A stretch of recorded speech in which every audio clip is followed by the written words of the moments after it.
My parents boycotted my wedding because I wouldn't fund my brother's lavish Caribbean honeymoon. 3 months later, they're desperate to make amends. I never imagined my wedding day would become the flashpoint for a family implosion, but that's exactly what happened. At 35, working as a software architect in Seattle, I thought I'd finally found stability. My fiancée Madison and I had been planning our wedding for months, excited to start our new chapter together in the Pacific Northwest. My parents, retired educators living in a nearby suburb, had always been supportive of my endeavors. My younger brother Tyler, however, was a different story. Since childhood, he'd been the center of attention, his demands always prioritized over mine. I'd accepted this dynamic, believing we'd all matured past it. I was wrong. The trouble began shortly after Madison and I announced our engagement. While my parents offered their congratulations, Tyler's reaction was tellingly self-centered. Rather than expressing joy for us, he immediately began talking about his own upcoming nuptials, scheduled just weeks after ours. His fiancée, Olivia, had apparently been dreaming of an elaborate Caribbean cruise wedding package, island hopping through exotic locations with private excursions and luxury accommodations. I initially thought nothing of it. Tyler worked part-time at a local music store, and Olivia was between jobs, but their financial situation wasn't my concern. That changed when my mother called one rainy afternoon. "We need to discuss something important," she began, her voice oddly hesitant. "Tyler and Olivia are planning their wedding trip, and we thought you might want to contribute." "Contribute?" I asked, confused by the vague request. My father's voice suddenly joined the call. "What your mother means is that since you're doing well financially, you should cover their honeymoon expenses. We've already helped with your wedding, and it's time you stepped up for your brother." The request left me stunned. Yes, my parents had contributed to our wedding, but we'd kept costs reasonable. What Tyler and Olivia were planning would cost upwards of $20,000, a sum that would significantly impact the down payment Madison and I were saving for our first home. "I'm sorry, but that's not possible," I explained, trying to keep my voice level. "Madison and I have our own financial goals. We're looking to buy a house soon." My mother's disappointment was palpable. "You've always been the responsible one with savings. Can't you be generous this once? Your brother deserves his dream honeymoon." The conversation deteriorated from there. My father accused me of being selfish, while my mother implied I was abandoning family obligations. When I remained firm in my refusal, my father delivered the ultimatum that would change everything. "If you can't help your brother, don't expect us at your wedding." I thought they were bluffing. They weren't. Tyler, emboldened by our parents' support, began sending me links to luxury resorts and exclusive experiences. "This beachfront villa is perfect, only $3,000 per night," read one message. "We should add this private yacht tour. It's a must-have," declared another. When I confronted him directly, explaining that I wouldn't be financing his extravagant plans, he accused me of being stingy and jealous. "Everyone else in Olivia's family had amazing honeymoons," he complained. "Why can't you just help us have the same?" The situation reached its breaking point a week before my wedding. My father sent an email that read more like a ransom note than family correspondence. "Until you reconsider your responsibilities toward your brother, we will not attend your ceremony." Heartbroken but resolute, I replied that I understood their decision but wouldn't change my mind. Madison supported me fully, though I could see the sadness in her eyes when she realized my family would be absent on our special day. When our wedding day arrived, there were 3 conspicuous empty seats in the front row. We carried on with the celebration, surrounded by friends and Madison's family who showed us what true support looked like. We departed for our modest honeymoon to Vancouver, emotions swirling between marital bliss and family betrayal.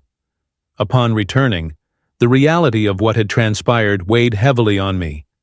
I heard through mutual acquaintances that my parents had ultimately funded Tyler and Olivia's entire Caribbean adventure themselves, taking out a loan to cover the exorbitant costs. What began as a $20,000 estimate quickly ballooned to nearly $35,000 with added excursions, spa treatments, and luxury dining. My mother had apparently been shocked by the final bill, having grossly underestimated the expenses involved. My father was furious but felt trapped, unable to back out of promises made to Tyler. Meanwhile, Tyler and Olivia flooded social media with photos from their extravagant trip, seemingly oblivious to the financial strain they'd placed on my parents. I watched from afar, feeling a mixture of vindication and sorrow, as I recognized the patterns of entitlement my parents had fostered in my brother. 3 months of silence followed. Madison and I settled into married life, deliberately avoiding the topic of my family whenever possible. Then, one evening, my phone displayed my mother's number. I hesitated, but Madison gently encouraged me to answer.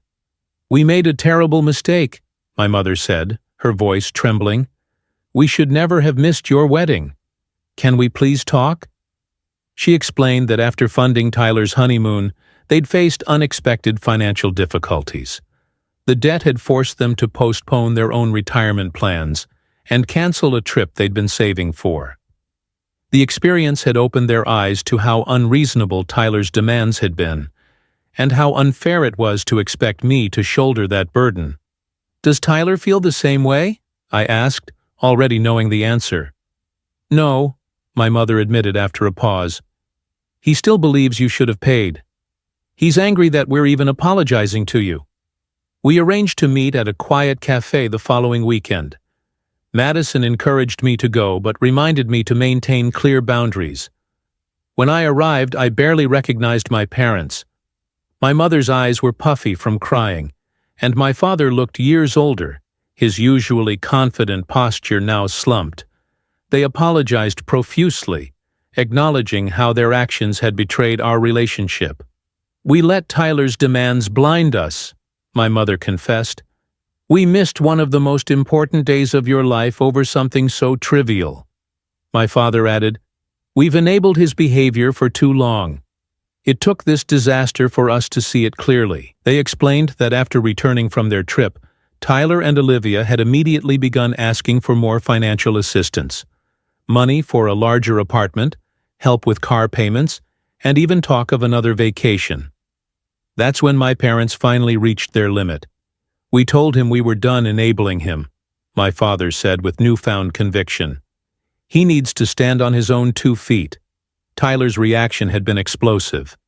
He'd accused them of betrayal and stormed out, threatening to cut contact. Since then, he'd been trying to turn other family members against them, spinning tales of parental abandonment. My parents suggested hosting a small gathering to belatedly celebrate my marriage. I was hesitant, but after discussing it with Madison, we agreed to give them a chance to make amends, with the condition that Tyler would not be invited if he continued his hostile behavior. When Tyler learned of our reconciliation, he bombarded me with angry messages, claiming I had manipulated our parents against him. "You'll regret turning them against me," he threatened, seemingly oblivious to how his own actions had created the situation. The family gathering was simple, but meaningful. My mother prepared lunch.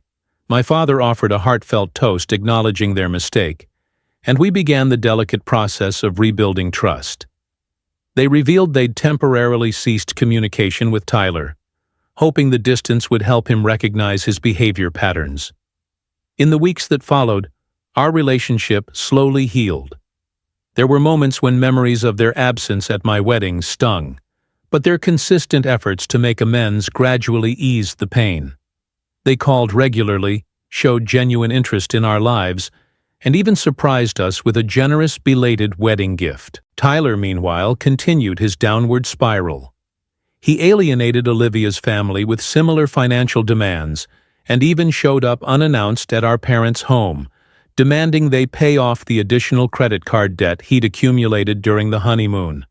When they refused, he threatened legal action, which prompted my father to finally stand his ground. "You can't blame us or your brother for your reckless choices," he told Tyler firmly. "It's time to grow up." Now, 6 months after that initial rift, life has found a new equilibrium. My parents have maintained their position with Tyler, refusing to enable his entitlement. Madison and I recently hosted them for dinner, and the evening was filled with laughter and plans for the future. The shadow of what happened still lingers, but it no longer dominates our relationship.